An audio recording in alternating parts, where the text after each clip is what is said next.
사회복지 행정론 문제풀이해 가면서 저하고 함께 정리해 보도록 하죠. 자, 사회복지 조직의 특성으로 옳은 것이라고 이렇게 이야기하네요. 자, 클라이언트와 직접 접촉을 피한다? 여러분, 이 접촉을 피하면 사회복지 조직이 되겠습니까? 아니죠.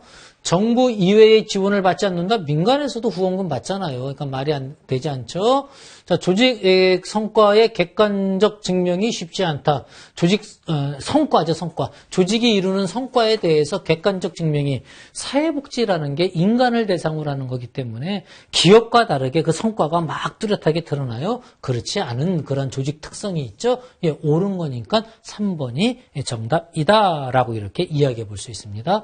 자, 사회복지는 어떤 성과가 정확해서 한다, 안 한다? 그런 개념이 아니다라는 것 정확하게 여러분 정리해 보시고요. 자, 법률과 규칙에 의해 운영되므로 여러분 전문성 없이 사회복지 할 수 있나요? 그것도 아니죠. 기업 조직과 비교할 때 대표적 차별성은 효율성을 중요시 여기는 건 기업이죠. 그렇죠? 예, 사회복지 조직도 효율성을 무시할 수는 없어요. 그럼에도 불구하고 효율성만 따져나간다? 그러면 기업이죠. 네.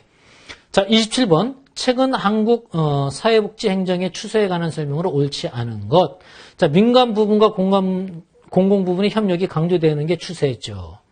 이용시설보다는 생활시설 중심의 보호가 강조된다? 여러분, 이용시설보다 생활시설이 중심이 된다는 건 시설화를 한다는 건데, 탈시설화라는 얘기, 여러분 다 뒤에 못 박아 있잖아요. 탈시설화가 경향성이에요. 그래서 지역사회 보호로 나가는 거잖아요. 자, 그럼 이건 벌써 틀린 거죠. 옳지 않은 것 정답 2번에 나왔네요. 공공성 강화 방향으로 전달체계가 맞습니다. 영리기관의 전달체계 참여가 민간도 참여하라. 문을 열고 있죠. 지역사회 중심으로 서비스를 통합하려는 이러한 모습이 현대사회의 어떤 사회복지 시대적 흐름이다라고 이렇게 우리가 이야기해 볼 수 있겠습니다.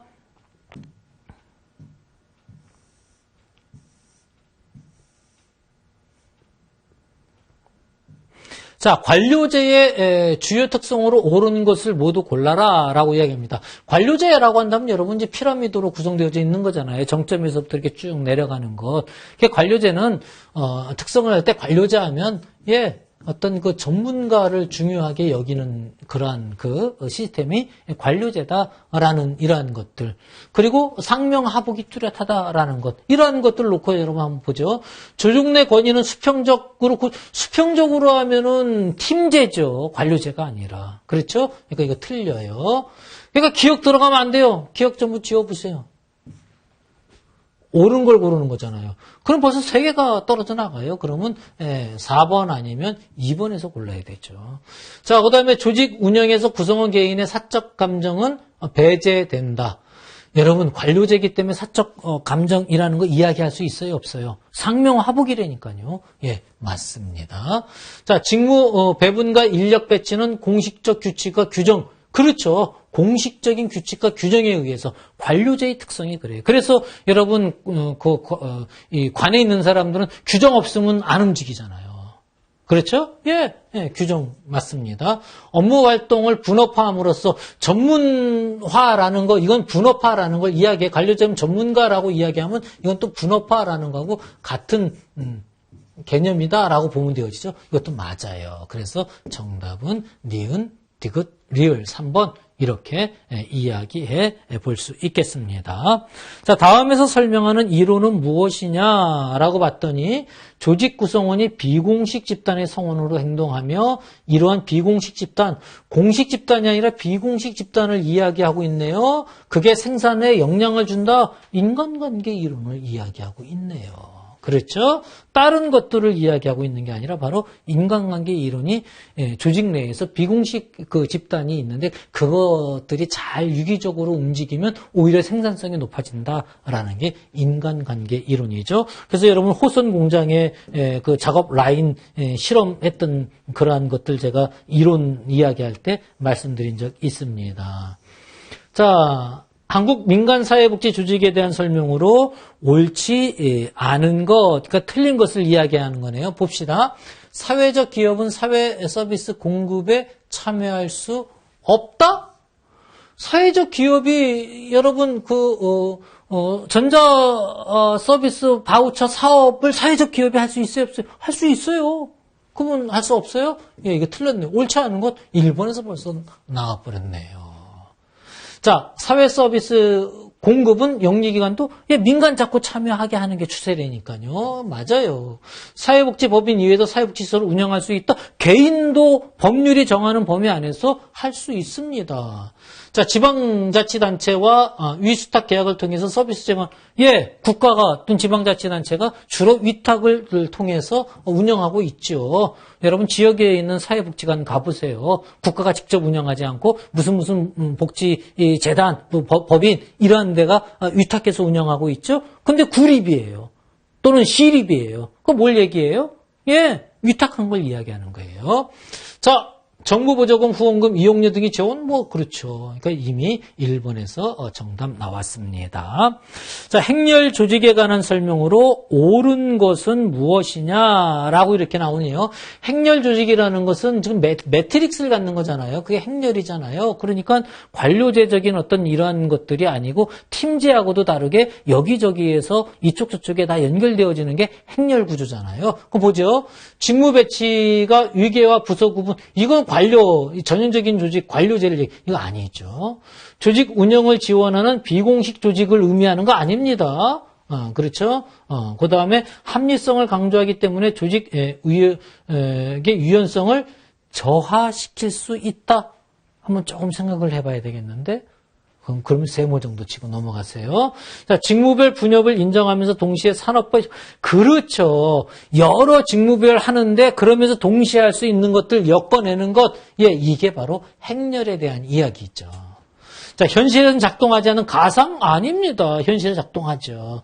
조금 이제 요 부분에서 어떤 그 모습은 있지만, 근데 조직의 유연성을 저하시키는 게 아니라 생각해 보세요. 조직의 유연성을 더 활용해야 이 행렬 조직이 여러 개가 같이 함께 이렇게도 이 일 하면서도 또 연결되어지는 이렇게 하고 이렇게 할 수 유연성이 있어야 되는 거죠. 생각해 보면 이것도 가만히 보면 아니다라는 걸 알 수 있죠. 어쨌든 골라도 이렇게 골라야 되지만 정답은 4번 이렇게 우리가 이야기해 볼 수 있겠습니다. 자, 조직 구성의 요소에 관한 설명으로 옳지 않은 것은 무엇이냐. 자, 예산 구성원 수 등으로 조직 규모를 나타낼 수 있다. 조직 규모는 그러한 것들로 나타나는 거죠. 맞습니다. 직무 표준화 정도가 지나치게 높으면 이게 표준화가 지나치게 높으면 재량권이 없어지는 것 아니에요. 맞습니다. 자, 사업의 종류가 많을수록 조직의 복잡성은 증가하지요. 자, 집권하는 구성원의 자발적 참여와 재량을 확대시킵니까? 반대가 됐죠. 집권하는 모아지는 거잖아요. 반대로 이야기하고 있다라는 거죠. 따라서 이건 틀립니다. 자, 분권하는 책임과 권한을 분산하는 거다. 맞습니다. 그러니까 정답은 4번 이렇게 우리가 이야기해 볼 수 있겠습니다.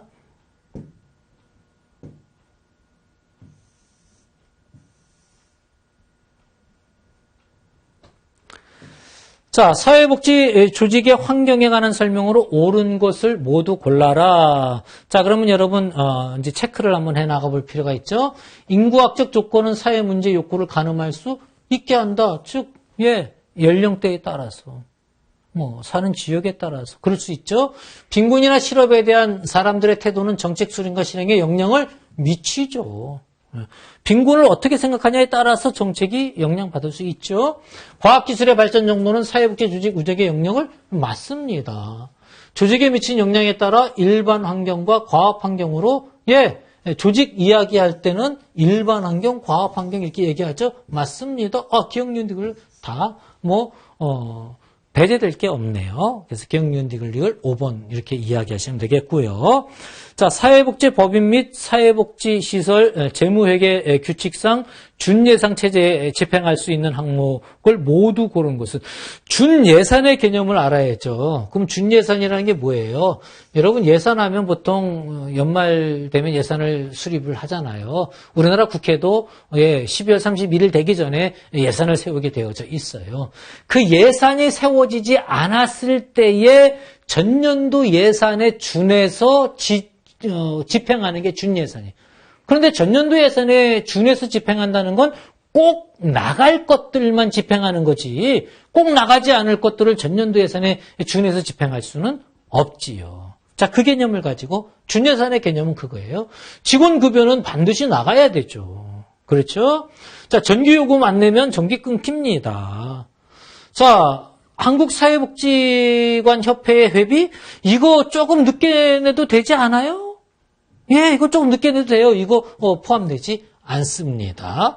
자, 국민연금 보험료 국민연금 보험료 안 내면 우리 직원들이 이 혜택 받을 수 없는데요. 이거 반드시 내야 되죠. 조세 이건 준조세잖아요. 조세, 준조세 이런 것들은 반드시 내야 될 것들이잖아요. 그러면 디귿만 빼면 되겠네요. 그러면 기역, 니은, 리을 3번 이렇게 준예산의 개념을 알고 있느냐. 그래서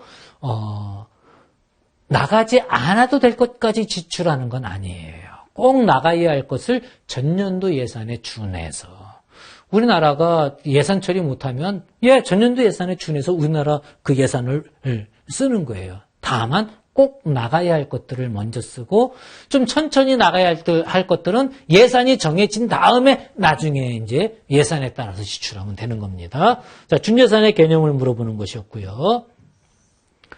자, 이제 리더십 이론이 이제 또 나와 있네요. 자, 리더십 이론에 관한 설명으로 옳은 것은 무엇이냐라고 이렇게 이야기하네요. 보도록 합시다.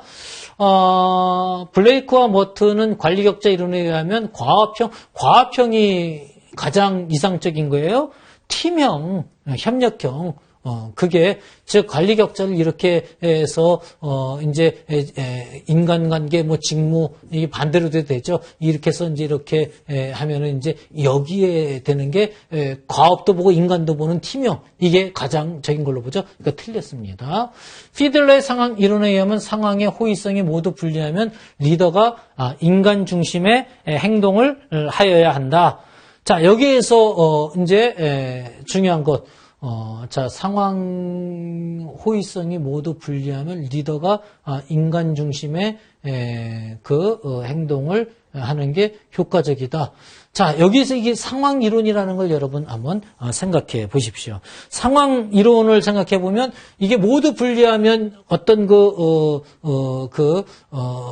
리더가 인간 중심의 해로 나가는 것, 이것들은, 어떻게 보면은, 이 과업형이 더 유리하다라고 이렇게 볼 수가 있죠. 그러니까 이건 아니에요. 모르면 세모 정도 쳐두세요. 그 다음에 허쉬와 블렌차트의 상황 이론에 의하면 구성원의 성숙도가 낮을 경우, 여러분, 구성원의 성숙도가 낮은데 위임을 할 수 있습니까? 틀렸죠. 구성원의 성숙도가 높을수록 위임을 하고 구성원의 성숙도가 낮으면 지시하는 쪽으로 나가야 되겠죠. 그렇죠? 그러니까 이건 틀렸죠.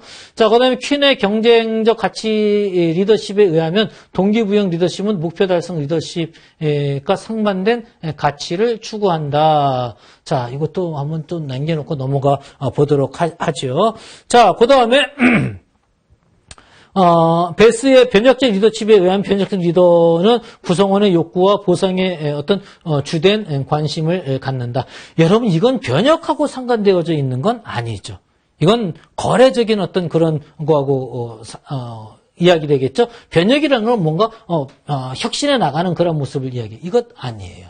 자, 그러면 적어도 2번 아니면 3번이라고 이렇게 이야기해 볼 수 있는데 사실 이건 과합형이 더 맞는 거고요.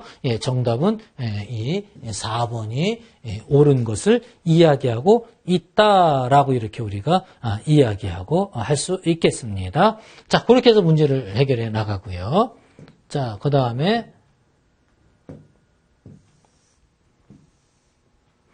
다음에 들어갈 내용으로 맞는 것은 무엇이냐라고 이렇게 했는데 여러분 이거는 성취 동기 이론을 외우고 있지 않다 하더라도 여기에 나와 있는 말들 중에 여기에 어울리는 것들을 한번 생각해 보면 좋겠어요. 그래서 자원봉사자의 욕구와 유형에 따라 배정할 업무가 다를 것이다. 가령 어떤 욕구가 강한 자원봉사자에게는 말벗대기라는 건 어떤 욕구이겠어요? 어떤 친교나 이런 거겠죠. 그러면 친교 이런 것들이 되어지겠죠. 그 다음에 대면 서비스를 담당하도록 배정하고, 그 다음에 무슨 욕구가 강한 자는 자원봉사의 팀장 등 이건 관리 업무는 어떤 그 욕구, 권력적인 거겠죠. 예, 권력적인 것. 그 다음에 어떤 욕구가 강한 자원봉사에게는 후원자 개발, 이건 뭔가 좀 어려운 일들을 이루어 나가는 성취, 그러면 성취 동기 이론은 친교, 권력, 성취 이러한 관계로 보고 있다라고 이렇게 우리가 이야기해 볼 수 있겠습니다.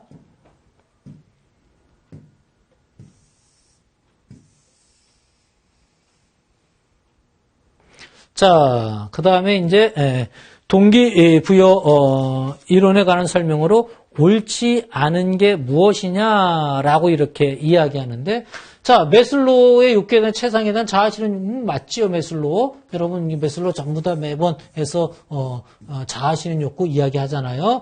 알더퍼의 ERG는 인간의 욕구를 세 가지 범주로, ERG, 존재, 그 다음에 관계, 성장, 이거를 가지고 이야기하는 건 맞죠? 히즈버기의 동기위생이론에 의하면 감독, 안전은 위생요인. 그렇죠. 감독이나 안전 이런 건 위생요인에 속한다라는 거 맞죠? 이것도 맞습니다. 맥클랜드의 성취동기 이론에 의하면 성장욕구는 관계욕구보다 상위 단계의 욕구이다. 맥클랜드의 성장욕구는 관계욕구에 자, 여러분, 성장욕구, 관계욕구, 그 다음에 존재욕구, 이건 맥클랜드에게요? 아니면 알더퍼의 ERG잖아요. 그렇죠? 그러니까 이거는 연결이 잘못되어져 있다. 즉, 옳지 않은 것 4번이다. 라고 이렇게 이야기할 수 있겠고요. 그러니까 이 알더퍼의 ERG의 개념을 잘 알고 계시면 문제 풀 수 있죠. 그다음 아담스의 공평성 이론에서 조직의 공평성 실험에서 구성원의 동기부여를 할 수 있다. 그렇게 크게 이제 되어져 있는 것들은 아니죠. 자, 그래서 리더십 이론에 대해서 매슬로우의 욕구 이론 우리가 너무나 많이 아는 것, 이건 여러분 알아두는 게 좋지요. 인행사하고도 연결되어지고, 알더퍼의 ERG의 이 ERG를 여러분 생각했어요. Existent, Readiness, 그 다음에 G는 growth. 그래서 여러분 성장, 관계, 그 다음에 존재, 이걸 이야기하고 있다라는 것. 이건 서로 연결이 잘못되어져 있는 거죠. 맥클랜드의 성취동기론이 앞에서 나왔던 그러한 이야기인데, 친교, 권력, 성취, 이렇게 이야기하는 거죠. 그러니까 맥클랜드의 연결이 틀렸네요.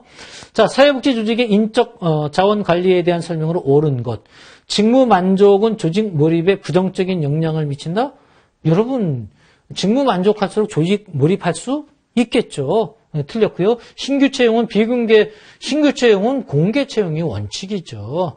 브레인스토밍은 제시되는 아이디어에 양보되는 질보다는 뭐예요? 많은 걸 끄집어내서 뭔가를 해보자라는 거죠. 양이지. 이것도 틀리죠.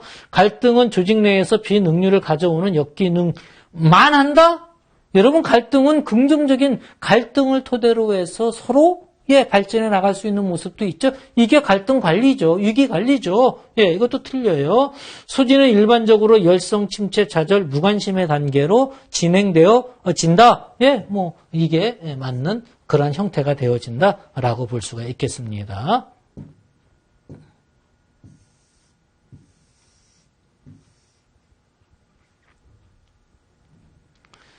자, 다음에서 공통적으로 설명하는 인적 관리 방식은 무엇이냐? 즉, 이 내용이 직무평가냐, 직무분석이냐, 직무순환이냐, 직무수행평가냐, 직무충실이냐라는 걸 이야기하는 거죠. 내용을 보세요.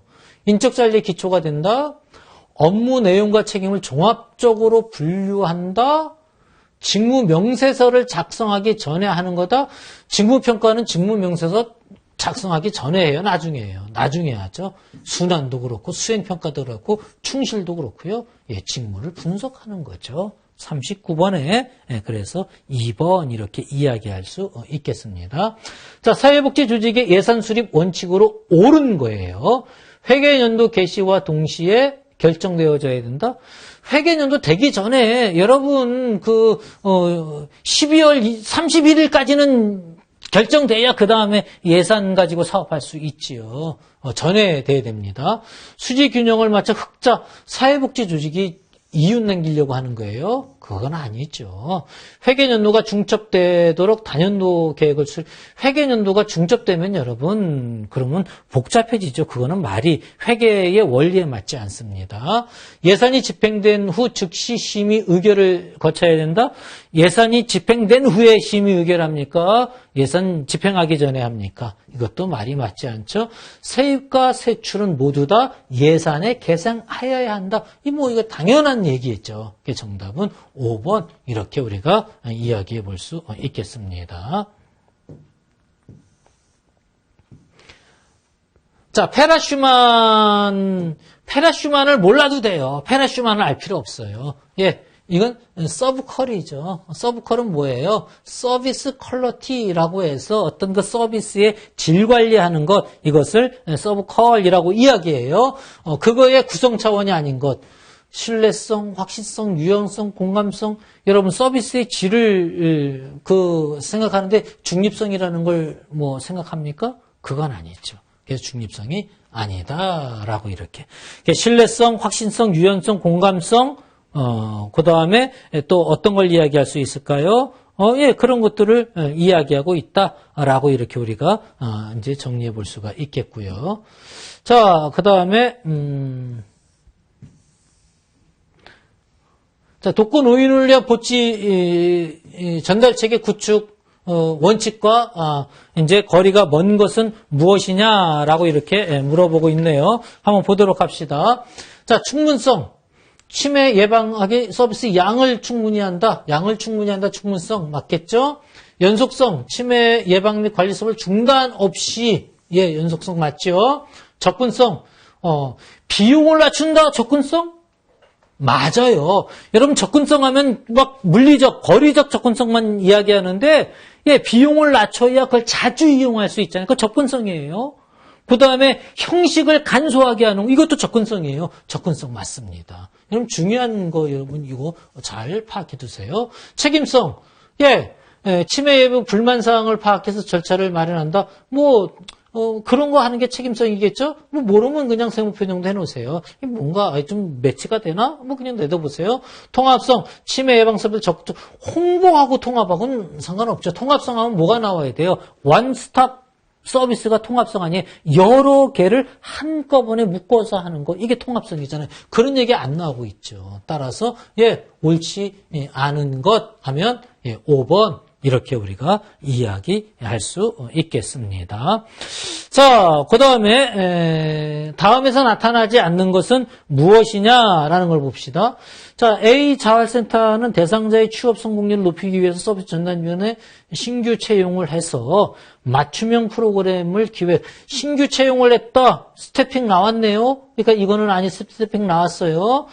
프로그램을 기획해서 담당했던 대상자를 개별적으로 사정하고 상담하고 이렇게 했다. 그러니까 뭐가 나왔어요? 사례 관리하고 있네요. 그렇죠?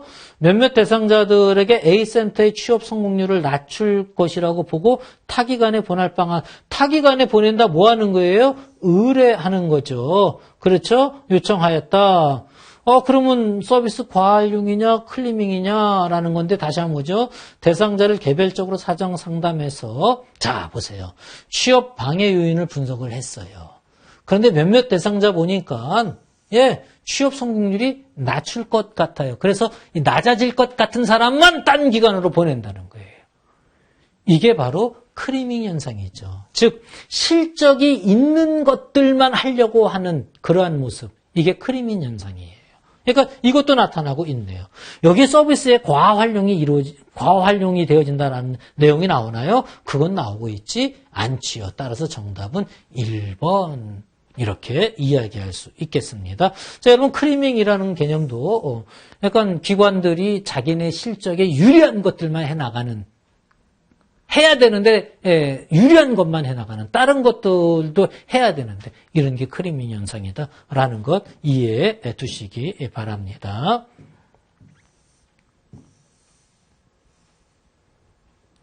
자, 사회복지기관의 관리기법에 관한 설명으로 옳은 게 무엇이냐라고 이렇게 이야기하네요. PRET는 최초로 시도되는 프로그램 관리에 유용하지 않다. 어떤 것들이든지 관리하는 데 사용할 수 있는 거죠. 그래서 유용하지 않다라고 한 부분이 틀렸습니다.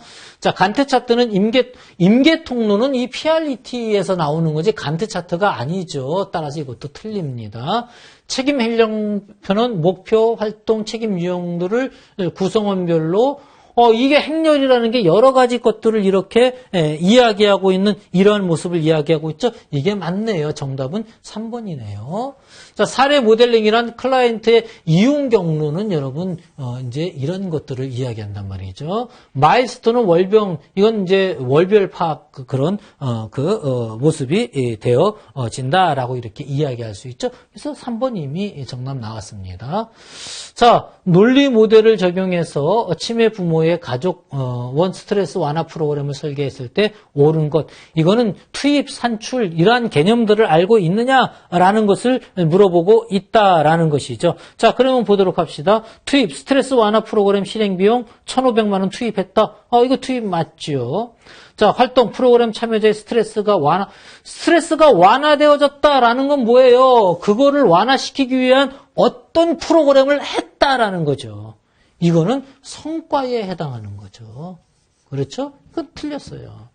산출, 상담 전문가 10명. 상담 전문가 10명을 투입했다라는 거죠. 그러니까 이것도, 이게 투입이죠. 그러니까 이거는, 아닙니다. 가령, 여기서 산출은, 스트레스를 가지고 있는 치매 가정, 10가정을 했다라고 한다 그러면 이건 산출이 되죠. 근데 상담 전문가 이건 투입이죠. 자, 성과 치매 부모 가족 삶의 질을 향상 그거를 위해서 한 거잖아요. 이것도 성과 맞네요. 그러니까 맞는 게 기억과 리을이네요. 기억, 리을 2번. 어쨌든 니은이 들어가면 안 되죠. 그렇죠? 예. 그래서 여러분 그 개념들 잘 파악해 두시기 바랍니다.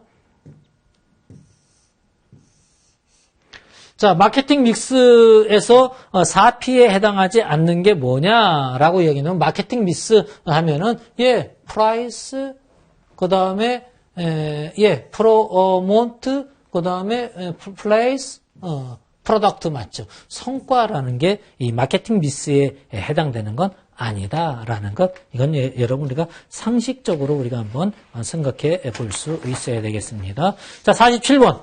다음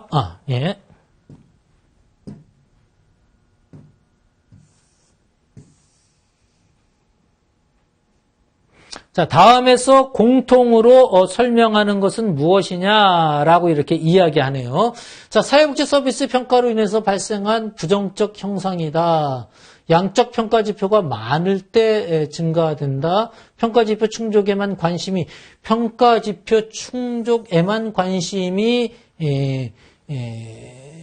집중되어 서비스 효과성이 낮아지는 걸 이야기한다. 어떤 걸 이야기하느냐라는 거죠. 자, 분절성이라는 건 너무 잘게 썰어서 이야기하는 거니까 아니고요. 그다음에 레드 테이프라는 거는 이거는 어떤 어떤 효과성이 줄어드는 어떤 그러한 그러니까 타성에 젖는 이러한 모습들을 이야기하고 있습니다. 그러니까 이것도 아니에요. 모두라나 옴부즈맨은 여기에 관계된 그런 내용은 아니죠. 즉 어떤 정해진 이 평가 양적 지표가 그거대로 해 나가려고 하는 이러한 모습들. 그래서 평가 지표에 충족하려고 할 때 나타나는 게 기준 행동에 관한 어떤 그런 모습이다라고 이렇게 이야기해 볼 수 있고요. 자, 사회복지평가 기준 내용이 바르게 연결된 것. 노력성, 클라이언트 변화 노력을 측정한다. 클라이언트의 변화 노력을 측정하는 게 아니라 기관이 얼마나 노력했냐라는 걸 측정하는 거죠. 그러니까 틀렸어요. 효율성, 목표 달성. 목표 달성을 보면은 효과지 효율이 아니네요. 틀렸어요. 효과성, 대안비용의 대안비용과의 비교로 이 비용을 서로 비교한다는 건 효율을 보기 위한 거죠? 아니에요. 서비스도 인구 집단의 형평성 있게 배분된 정도를 측정한다. 모르겠어요. 그거 좀 놓고 한번 넘어가 보도록 합시다. 역량이라는 것. 자, 과정, 절차나 규정 준수 여부 등으로 절차나 규정 준수 등으로 여부되는 그게 과정에 대한 평가네. 맞네요. 역량이라는 것은 형평성 있게 이건 형평성에 대한 거죠. 역량은 어떻게 해서 변화가 나타나는가, 이걸로 인해서 어떤 모습이 나타나는가, 이런 걸 보는 거죠. 따라서 정답은 5번 이렇게 우리가 이야기해 볼 수 있겠습니다. 자, 사회복지평가 유형에 관한 설명으로 옳은 건 무엇이냐라고 이렇게 물어보네요. 총괄평가는 주로 프로그램 개발을 목적으로 한다? 총괄평가는 다 끝나고 하는 거죠. 프로그램 개발을 목적으로 하는 건 아니죠. 형성평가의 대표적인 총괄평가의 대표적인 게 효과적일 중에서도 형성평가의 대표적인 건 될 수가 없죠. 총괄평가 모니터링은 과정 중에서 하는 건데 총괄은 다 끝나고 하는 거죠. 그러니까 연결이 안 되죠. 형성평가는 목표 달성도에 주된 관심을 갖는다. 목표 달성도에 주된 관심을 갖는 건 결국 어떤 그 성과나 이런 걸 보는 거죠. 총괄평가는 성과와 비용에 관심이 크다. 예, 여러분. 그렇죠? 예, 성과가 이루어졌냐? 비용이 얼마나 들었냐? 이런 거 보는 것이죠. 맞습니다. 5번. 자, 사회복지 프로그램의 기획 과정에서 대상 인구 규정에 관한 설명으로 옳은 것은 무엇이냐라는 건데, 자, 위험 인구란 프로그램 수급자 자격을 갖춘 사람, 클라이언트 인구란 프로그램 실제에 참여하는 사람, 그렇죠. 예. 그래서 이 프로그램 기획 과정에서 대상 인구 규정에는 어떤 것들을 생각해야 되는가 하면 일반 집단, 위험 집단, 표적 집단, 클라이언트 집단 이렇게 구분한다는 거죠.